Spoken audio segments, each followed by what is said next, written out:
Welcome to the November meeting of the Sustainability, Housing Efficiency, and Neighborhood Subcommittee.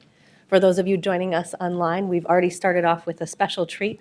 We have our graduates of the Neighborhood Leadership Program who are in here and just joined us up here for a picture and recognition. And today we're going to be taking that agenda item first to recognize our neighborhood leaders and the great work they have been doing in our community. But first, we have a few minor items of business. If we could have a motion on the meeting minutes to get us started. Thank you. So move. Approval. Do we have a second? All in favor, please say aye. Aye. Aye. Passes unanimously. And then we have a brief consent agenda item with a lot of great projects, including revitalizing our brownfields, investing in national service. Could we have a motion on items 2 through 3 and 5 through 8? So move to approve. All in favor, please say aye. Aye. And then a motion on item 4. Move to approve. Second. All in favor, please say aye. Aye. Aye. All opposed? No. Passes 2-1. With that, we will move to the Neighborhood Leadership Studio Program Update, item number 10, and welcome our Neighborhood Services Department Director, Chris Hallett, up to the podium to tell us about this important program and to recognize our great neighborhood leaders. Yes, good morning, Madam Chair, members of the subcommittee. I have with me here Linda Dodd, our Deputy Director, who oversees our Neighborhood Engagement Division, which is responsible for delivering this great program.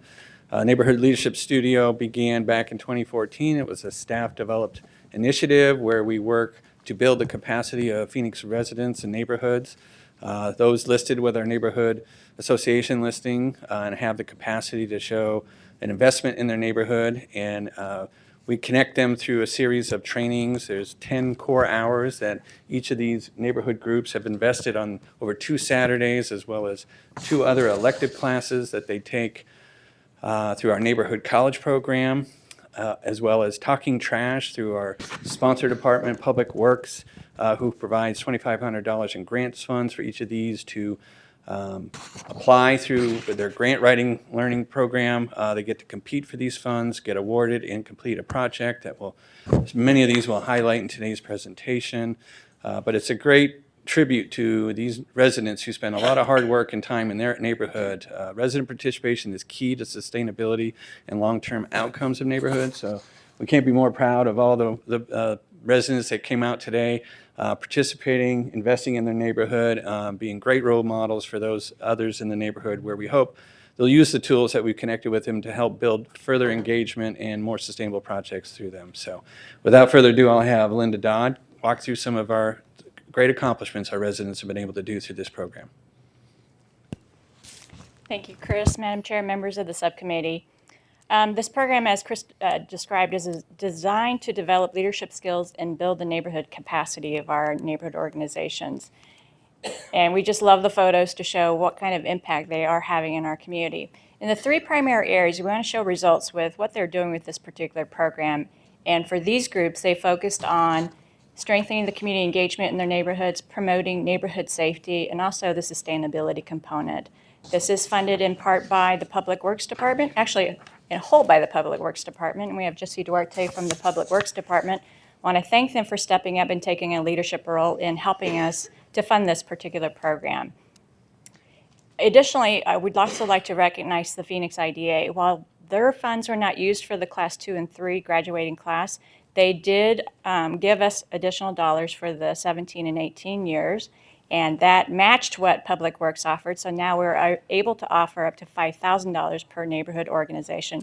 So I want to thank the Phoenix IDA and Lydia Lee. Don't know if she's joining us here today, but want to thank her, and Juan Salgado, the executive director. So the first element of community engagement, which is probably one of my favorite pieces, we want to show you what they accomplished with that. So the first group we want to show is the Pasadena Neighborhood Organization, and they planted 15 trees along 15th Avenue. They planted 20 desert willow trees along 15th Avenue just north of Camelback Road. And we all know for sustainability purposes, having more of that green space is good for our air. But they also hosted the tree planting day, and they engaged the community project, and they also partnered with our street transportation department and our parks department. This next group, Chris mentioned it earlier, our youth are our future, and who can't love this these photos. The Australia Supermoms, they time and time again, they really focus on the youth in their community because they are our future leaders. And they did something very unique. They provided opportunities for up to 30 children to participate in the Parks and Recreations Department programs where they otherwise would not have been able to participate. And they were able to also do basketball, volleyball, karate, you name it, the gamut of things that the youth like to do. And they also promoted community engagement and safety. So not only do the kids get involved, so you can imagine the parents as a byproduct. We have the parents who are engaged in these programs. And we want to thank the Australia Supermoms for focusing on the kids in our community. Cavalier Estates, our next two groups really focused on the sign toppers. These provide a way for them to feel like this is a particular neighborhood that they own. This is a branding, if you will, of their particular area. And for Cavalier Estates, they did 15 sign toppers, and they also did a free little lending library in their community. They also hosted several community meetings. I was talking to her earlier today, and she felt like this program really helped to engage the community. And that's the thing that we want to do. We want to provide a mechanism where the community wants to come together and engage. But it also takes the leadership of somebody wanting to do that. We all know that being in leadership positions, it requires a lot of hard work that most people don't see. And the Via Sunrise Block Watch, they installed 13 sign toppers in their community and also promoted community engagement. And I think one of the interesting things about sign toppers is that everybody is going to have an opinion about what they want and don't want. So kudos to the leadership to making sure that they all came into consensus and were able to get this project off the ground. The Grand Avenue on Arts and Preservation, this sign really kind of tells the entire story. They wanted a historical marker to demonstrate their area, and this is what they came up with. It's the art placemaking. I love that buzzword. You know, the placemaking and putting the art, really representing the history of their particular area. The letter mimics vintage commercial signs, and the project promotes the engagement by welcoming the visitors, residents, and the existing business owners. And it's a new area for our residents to discover. The last community engagement project is Broadway Heritage. This is a very small, it's a mini park. It's called Yappa Park. And this is a rendering of the type of fencing that could go around their park. It'll be on one side. The community, it's a partnership project with the Parks Department, and this is almost done, but they have to decide what art element, art placemaking they want to represent in their particular community. They also, this is a leverage project. They also received an additional $2,300 from the Parks Department, and the Support Sky Harbor Foundation also provided $3,000 in additional funding. When you think of the community and what's important to them, safety always comes up as one of the top concerns. And so these groups wanted to focus on safety in their particular community. Homedale, they installed dusk-to-dawn lighting and solar motion security lights. They put 62 of them in their community. So as a crime deterrent, when there's light, most criminals don't want to have that light shining on them. They also partnered with Hensel Phelps to have the lights installed by an electrical contractor, Berg Electric. So it's nice to see that our other community partners are coming in and leveraging the dollars that we're already spending on this particular program. Lil Palms, they provided CPR training and certification for 20 members of the community, but they also distributed 50 solar motion lights to enhance the safety.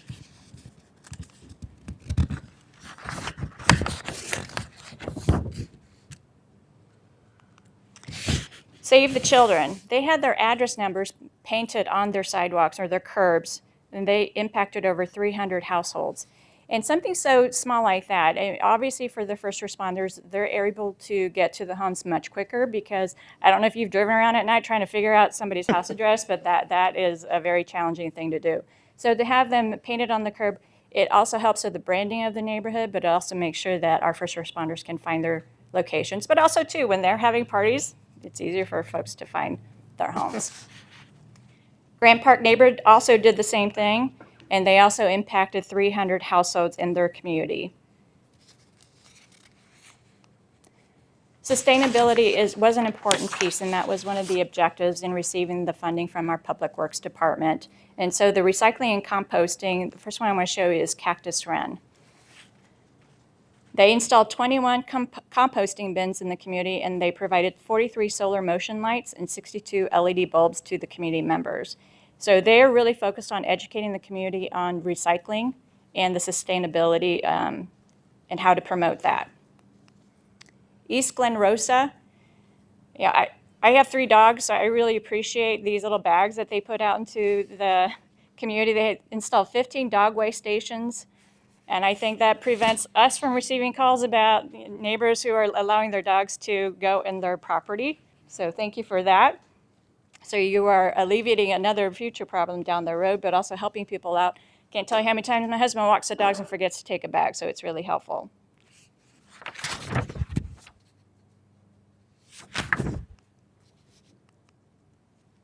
So I want to thank our staff, Ray Yacopes and Greg Gonzalez, all of the neighborhood specialists helping this program, but those two were instrumental in making sure that this program came into fruition and continued on with a longer life. It's a lot of hard work. They do this in addition to their regular job duties, but I also want to thank our community leaders. It's an investment of your time, it's a sacrifice of your time, and I can't tell you the impact it's going to have in your community. I talked to most of you earlier today, but certainly been working with you guys throughout the years, and the fact that you have a heart for your community and that you want to make a difference makes all the difference for this particular community. And I also want to thank the subcommittee and the City Council for continuing to support this program. I think you can see the positive impact it's having, and I hope you continue to support that in the future. Thank you.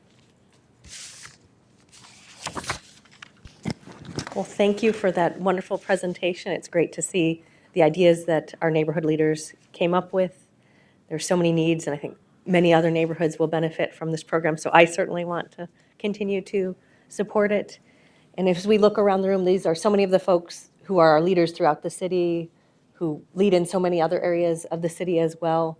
The city in many ways is run by volunteers, particularly our neighborhood leaders who step up and say we want to make a better Phoenix. So we cannot thank you enough, but I am glad that you were able to join us for a breakfast today and for this recognition. I also hope we can share this information with other neighborhood leaders just so they can get ideas of what's possible. There's so many things that these neighborhoods address that probably annoy a lot of neighborhoods, or at least are opportunities for improvement.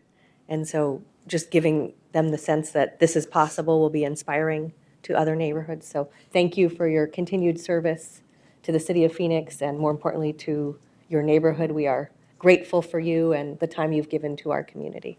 Open it up to my colleagues as well. I think we should give them a round of applause.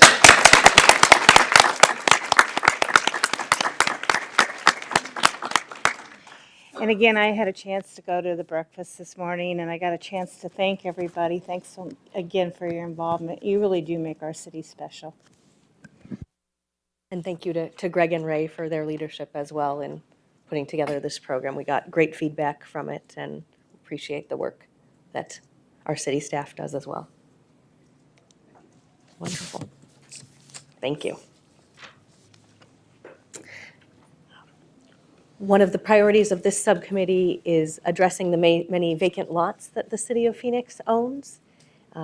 We've made really significant movement on that and saved the city millions of dollars, and we have today a presentation that helps us fill up some vacant lots and addresses the important need of affordable housing. So I want to welcome Cindy Stotler, our housing director, up to talk about item number 9, our partnership on vacant lots near Matthew Henson.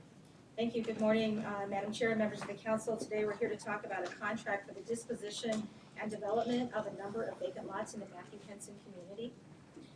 Back in 2001, the city received a $35 million HOPE 6 grant from the U.S. Department of Housing and Urban Development to, is my microphone on? Sorry, these are new microphones. Sorry about that. So back in 2001, the city received a $35 million HOPE 6 grant from the U.S. Department of Housing and Urban Development to redevelop the Matthew Henson public housing community. And over the next 10 years or so, we developed this community into a thriving 600 plus units, senior and family mixed income community, and it's beautiful. As part of that development, we also had a home ownership component at the time, and we spent a lot of time and money acquiring 34 vacant lots in the neighborhood, intending to provide home ownership opportunities as part of that grant. However, during that time, the recession hit, and there were not very many opportunities for home building, especially in low-income areas like this, so it was put on hold for a while. So we're happy to be here today. Back in March of this year, the council approved our RFP after we found some development opportunities. We issued an RFP for the development of these lots and disposition of these lots, and we're going to talk about how that RFP went. So the RFP did go out for 34 vacant lots, but the proposer's feedback after reading the RFP and looking at the lots were to reduce it by 4 lots. 4 lots were determined undevelopable, if that's a word, undevelopable by the applicants because the lots were either too small or too close to the railroad tracks for appropriate home building. So we removed those 4 lots and continued on with 30 lots. They're all zoned R3 for residential development. They were acquired with federal funds, which means that they are required to be developed as affordable housing for families that are low income at or below 80% of area median income. So for a family of 4, that's $52,950 a year. The lots are currently vacant. They have been managed by the city for weeds and dumping, and they're for vacant lots. They do look very nice, but we do realize that this many vacant lots in a neighborhood like this will bring down the neighborhood and look like blight. So in response to neighborhood concerns about these lots and the fact that they've put up with these vacant lots for so long, we included in the RFP a component for general enhancements to the community as well as development of these lots, so we could bring up the entire community at the same time. So we're pleased to announce that the winning proposal was submitted by Habitat for Humanity. Habitat is a 501c3 nonprofit organization that's dedicated to bringing people together to build homes, communities, and hope. They've been in the business of building affordable homes for more than 30 years. They have a proven track record for leverage and development. They have proposed to build 31 new single-family owner-occupied homes for families at or below 80% of area median income. Again, their leverage is proven, a proven model that incorporates corporate and faith community sponsors who sponsor for funding for the development and the construction materials to build these homes, and then also a number of volunteer groups, non-sponsored groups like employers and Luke Air Force Base, Home Depot, things like that, who just want to volunteer on the homes. So they combine the 2 groups. And then in addition, they have leaders that are experienced in construction that lead the volunteer groups and make sure that the homes are constructed appropriately and completely. Habitat anticipates volunteers will donate up to 4,000 hours of time on each construction project. So Habitat will build Energy Star certified single-family homes. They'll offer financial literacy and home ownership financial fitness training to proposed buyers. They will also require the families to complete 400 hours of sweat equity into their own home toward the construction of their home. And then the homes will be 3 to 4 bedrooms. Each home will have 2.5 baths, a patio, an attached 2-car garage, and landscaping with an irrigation system. So all homes will come complete with all of that. The housing frontage styles, these are examples, but the frontage styles, they will modify to be consistent with the rest of the neighborhood. All models can be made fully accessible should the homeowners require that. The 3-bedroom homes should take approximately 16 weeks to build, and the 4-bedroom homes approximately 20 weeks. So as far as general enhancements to the community, the Habitat for Humanity has a neighborhood revitalization program that they have offered as part of this proposal. And they have offered in this proposal to rehab at least 80 homes in the neighborhood. Their rehabilitation uses their sponsorship model to match volunteers and sponsors with homeowners. They look at items like health and safety concerns in the homes. They will do exterior paint and landscaping to upgrade the look of the homes, provide new Energy Star windows, repair damaged and leaking roofs, and provide new insulation to make the homes more energy efficient. So they will work with the neighborhood to identify homes and homeowners that desire this program and work with them to make this happen. In addition to that, as more community enhancements, they have offered to develop some community amenities. These will be community driven during the process of implementing this, but they could include things like rehabilitation of gardening beds in community gardens with improved irrigation systems, installation of benches and shade trees, which are desperately needed in this neighborhood, as well as the development of community spaces and increased recreation opportunities. Again, all will be community driven, and they'll do what the community wants, where the community wants. So the RFP asked for all of these lots to be developed within 5 years, and if they are not developed within 5 years, the lots will revert back to the housing department. The Habitat for Humanity proposal has at least eight new homes every year in 4 phases, with 20 rehabilitations also happening every year as part of this proposal.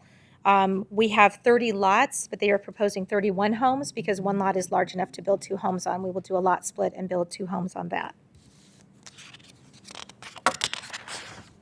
So today we are asking the subcommittee for 3 things to recommend to full city council. One is approval to award a contract to Habitat for Humanity for the development of these lots.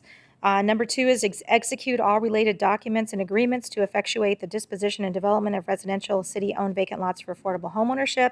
And last, to expend up to $100,000 in affordable funding from the Housing Department for associated real estate transaction costs should we need that. And that concludes the presentation. Wonderful, thank you. We got this started in March, and so it's moved fairly quickly. The neighborhood really wants to see these lots activated and see more great housing. Congratulations to Habitat Humanity for getting the recommendation. I wrote my college admissions essay about work I did with Habitat for Humanity, so have fond memories of that particular partnership and the great work that Habitat does in the community. And I'm glad we're also investing in community amenities as well, so that this is a win for the people who've stuck with the neighborhood and been in our community over times when they were probably a little frustrated with vacant lots. Do we have any questions from my colleagues? Just, can you just remind me how much money did we get from the block grant to cover all this? The original Hope 6 grant was $35 million. Okay, 35 million, okay. Excellent. With that, I would entertain a motion to approve. I move to approve. All in favor, please say aye. Aye. Aye. Passes unanimously. Congratulations to the Housing Department and Habitat for Humanity. We look forward to seeing these houses go up and having more community members engaged in building them. We next move on to our partnership with Maricopa County on air quality and our fireplace retrofit program, and welcome Rosanna Albright, our acting environmental programs administrator, back up, as well as a familiar face and alum of the city, Phil McNeely, now air quality director with Maricopa County. Thank you, Madam Chair, members of the subcommittee, for allowing us to come once again this month to talk more about air quality. Air quality improvements continue, and they are really important to our economic vitality of the city and for the health of our residents. OEP continues to partner with Maricopa County, Maricopa Association of Governments, and ADQ on a variety of efforts to make those improvements possible.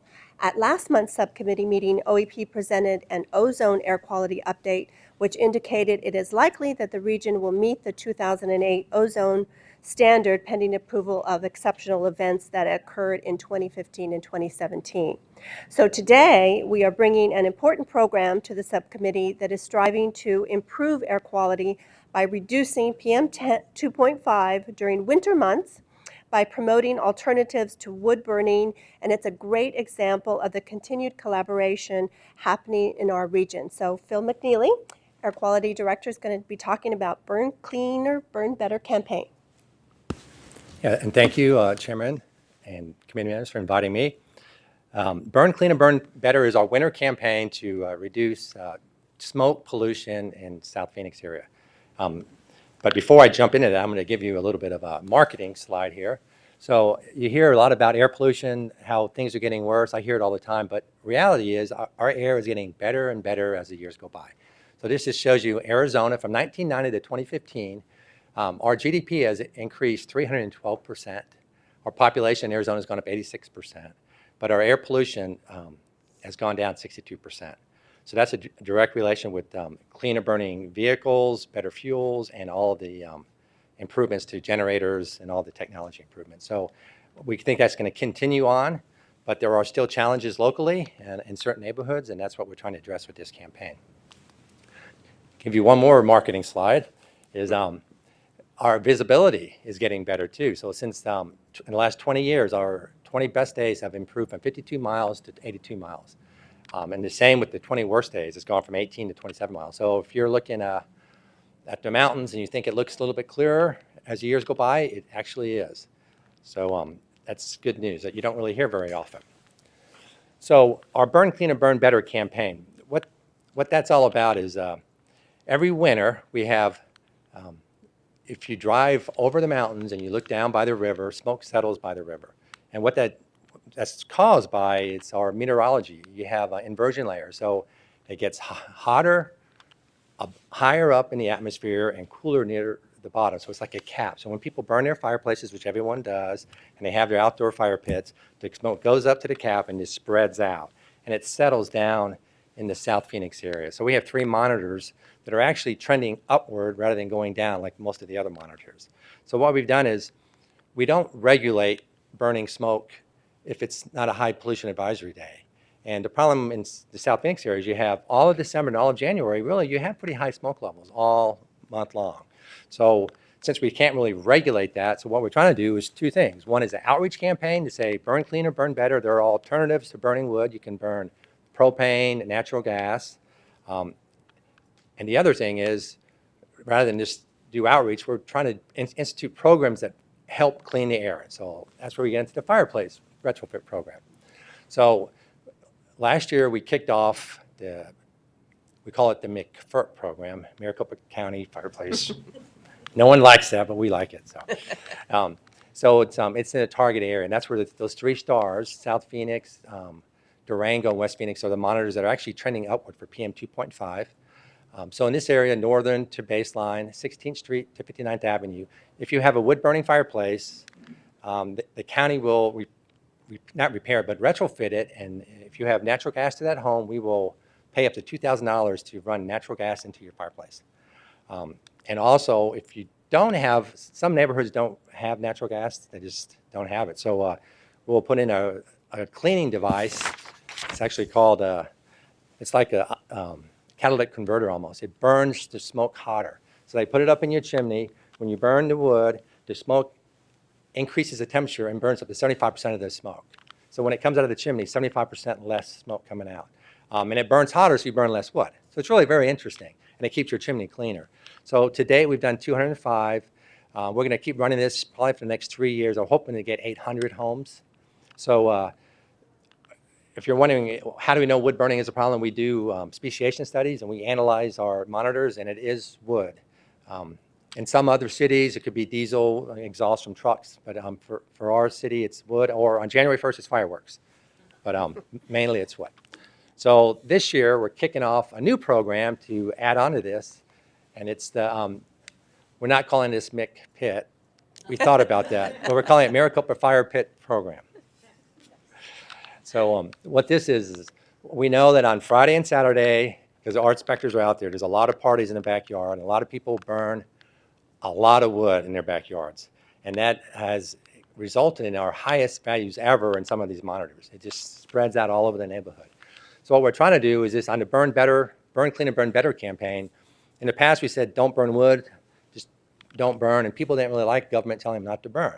So now we're saying, hey, there's an alternative. You can still have your parties, but burn propane. So we partnered with Home Depot and the Arizona Propane Gas Association, and they have 3 different propane outdoor fire pits you can buy, and we will give a $75 rebate, $50 from the county and $25 from the Propane Association for the first 1,000 homes. So we're going to continue that every year too. So really the message is, we know you like to burn, but burn clean and burn better, help your neighbors out. So we'll continue that. And I'll take any questions if you have any. Councilwoman. So the fireplace retrofit program, is that just concentrating on South Phoenix, where the other program is citywide? Right. So Okay, the all right. fireplace is really from northern to baseline. It's really in the area of the problem. The fire pit program we're doing it countywide because we thought it would be because these are not permanent fire pits. These are, you can just move them around, and we thought it'd be too hard. So it's more of a messaging. You really can burn, but burn cleaner. So, but it can be anywhere in the county. And we'll see how far 1,000 homes go. I'm not sure if that's going to sell out in a day, or is that going to take, the whole burning season. Thank you. Do you have to have an existing fire pit to participate in the propane program? No, you don't. So that's one thing we considered was, should we have like an exchange program where you give an old one and we can exchange it, but that was too complicated to do, and so we decided not to do that. So really it's It's a pretty good deal if you want to burn a propane fire pit. You get $75 off. You can burn. Very exciting. And you said this could sell out in a day. When does it launch? So December 14th, we are launching this down in, actually at South Mountain Park. We're having a kickoff for our Burn Clean and Burn Better campaign, and we're launching this on December 14th. Wonderful. Thank you, and thanks for starting off with some good news as well. Yeah. Yes, That's we'll great. have great news, and we'll continue to partner and help promote this and work with our communications office to make sure the word gets out to all of our residents. Wonderful. I think a lot of residents will really enjoy this, and the timing is good with the holiday season and people having more outdoor events, taking advantage of our great weather. And now they'll have better views thanks to you of our beautiful mountains and great outdoors. Wonderful. We really appreciate the update. Thank you for your partnership with the City of Phoenix. And tell Supervisor Bill Gates that this subcommittee, which he used to chair, was thinking of him. Yeah, I will. Well, thank you very much. Excellent. Thank you. See you later, Pat. Now we will welcome Chris Hallett back up to talk about our efforts for open vacant homes in the city of Phoenix and how we are investing in neighborhoods. Yes, good morning, Madam Chair, members of Subcommittee. I'm joined here today with Darcy Kober. She's the Deputy Director, oversees our Neighborhood Preservation Division, administers this program. This program is in large part thanks to you, Chairwoman. You co-chaired the Abatement Lien Task Ad Hoc Committee a number of years back and resulted in the pilot program that now is a full-fledged revenue-generating machine, if you will, for lack of better words, that we're going to present some of the outcomes to date. This has a significant impact both on our ability to collect our abatement liens that are outstanding, as well as to turn around otherwise blighting vacant properties and getting it back into a homeowner use. So Darcy's going to walk us through the program, its components, and some of the results. Good morning. I also wanted to start by just recognizing that we have our abatement lien program staff in the audience with us today. We have Patrick Ravenstein, our code compliance manager, along with Mylene Pankiewicz, hopefully I got that right, project manager for the program, as well as our two inspectors, Cindy McLaughlin and Michelle Ramirez. They're really the heart and soul of this program, and they continue to do amazing work and push the program in new directions all the time. So thank you guys. And so as Chris mentioned, this came as a result of the ad hoc committee recommendations. And some of the things that we were seeing as a result of the housing crisis were abandoned properties increasing, as many of you know. And as a result of that, council offices, city departments, and across the city and across the nation, really, we started to see complaints coming in from residents in regards to those abandoned properties in numbers that were not normal. And so with that, then as owners started walking away from their homes, our abatement costs went up. And so we have the ability to abate properties, place a lien on the property, and we started to see those costs rising significantly. And then following that was a loss to tax foreclosures. So our liens can be wiped out by tax foreclosures. Tax lien foreclosures are actually the only lien that can actually wipe our financial interests out. And we started seeing increasing numbers of losses to tax foreclosures. And so with that, we had many homes that looked just like this one and many that actually looked a lot worse. And in some neighborhoods, we had entire streets, whole blocks that looked like this. And fortunately, we had a tool through the Arizona Revised Statutes that grants cities and towns the right to remove dilapidated conditions such as blight and buildings that constitute hazards to public health and safety. And we can also have the authority to lien those properties and recover the cost of that. The lien stays with the property until it is paid in full or it is removed through tax foreclosure. So in January of 2015, City Council authorized the creation of a pilot, as Chris mentioned, to foreclose on vacant properties with unpaid abatement liens. And this recommendation was previously approved by the Ad Hoc Committee and the NHD Subcommittee. Staff collaborated to develop a process with the finance and law departments and also a private law firm to establish a process to review delinquent liens and recommend them for foreclosure if properties qualified. The goals of the program were threefold.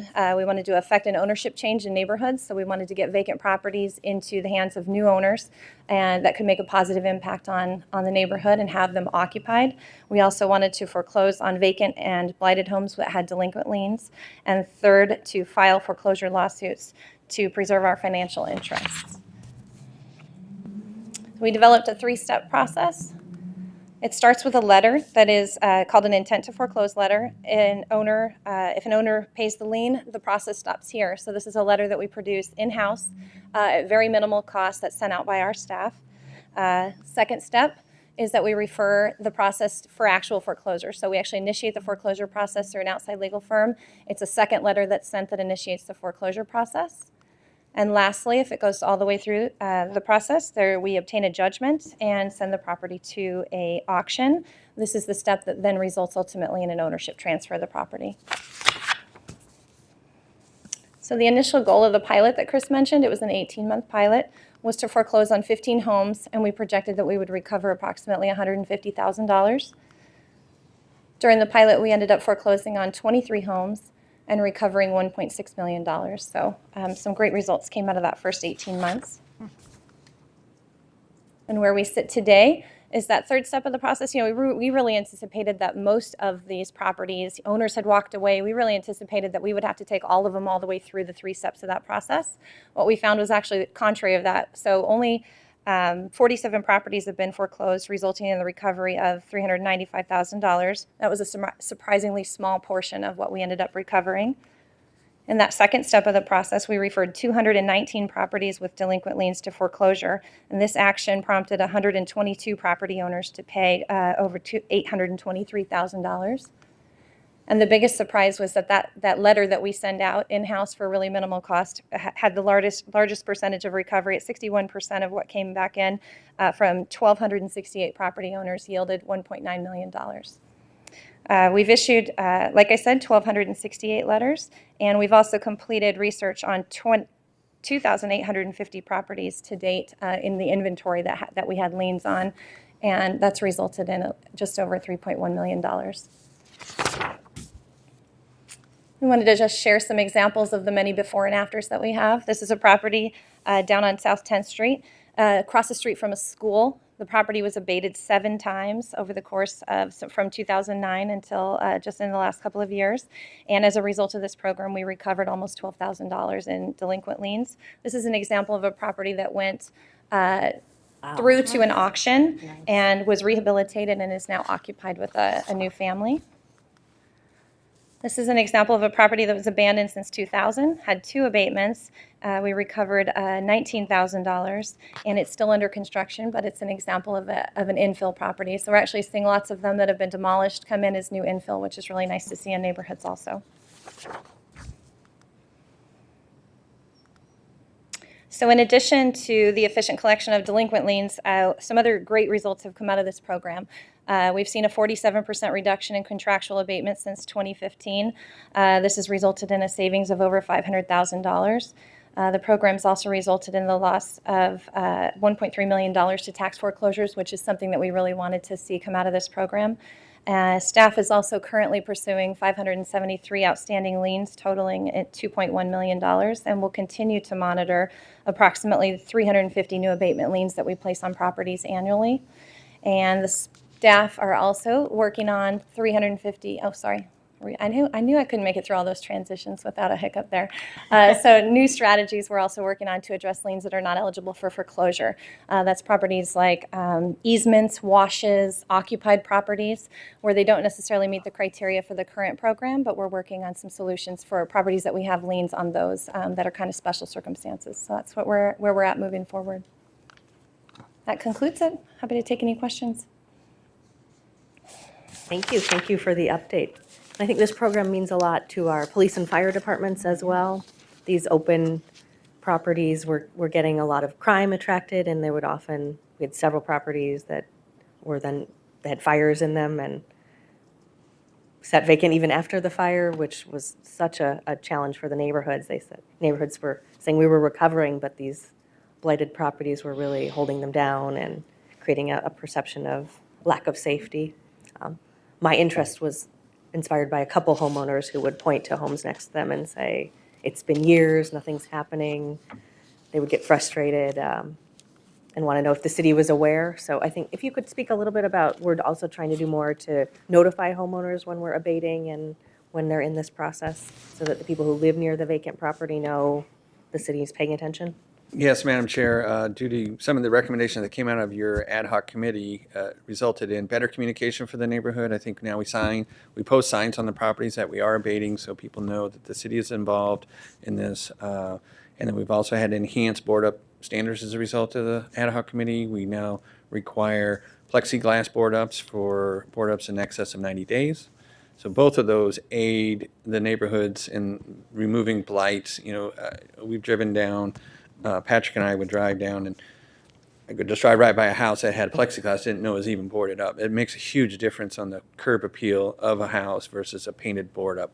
It's just an invitation for bad activities to come into those homes that are known to be vacant and boarded up, and they get breached many times, causing us repeat abatements. And we've really seen, that's part of the decline we've seen in some of the cost savings is through the plexiglass board ups.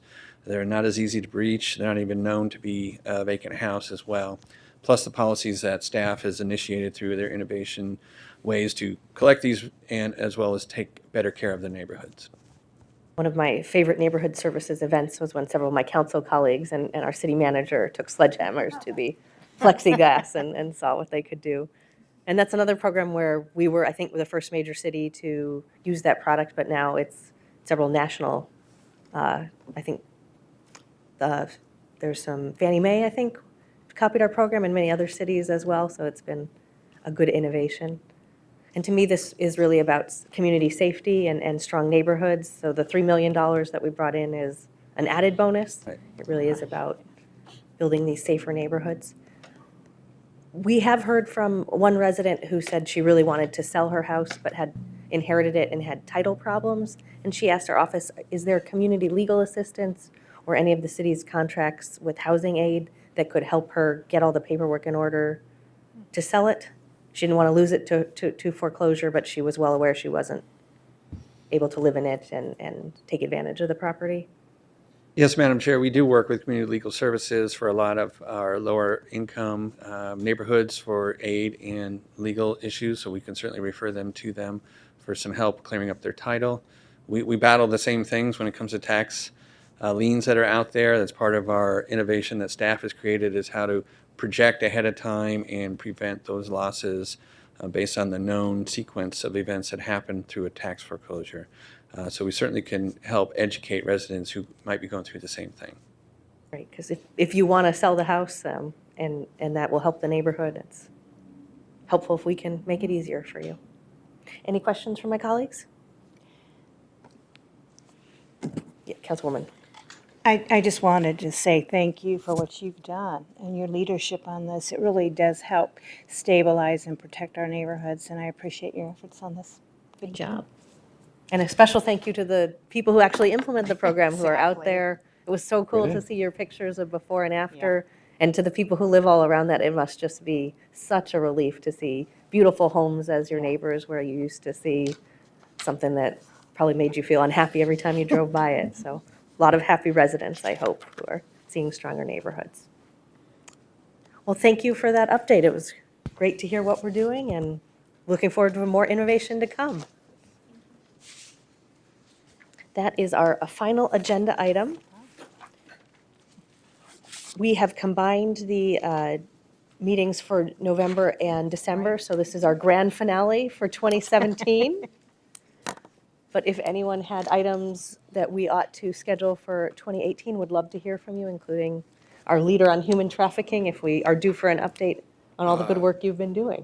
I think we will be, but we're still doing some researching and so forth. Perfect. Trying to figure out what the committee wants. So it'll probably be, January at the earliest, but I don't want to commit to that right now. I had asked before, okay, so Karen was nodding her head, so I assume you got mine and we just didn't get it on this agenda. Correct.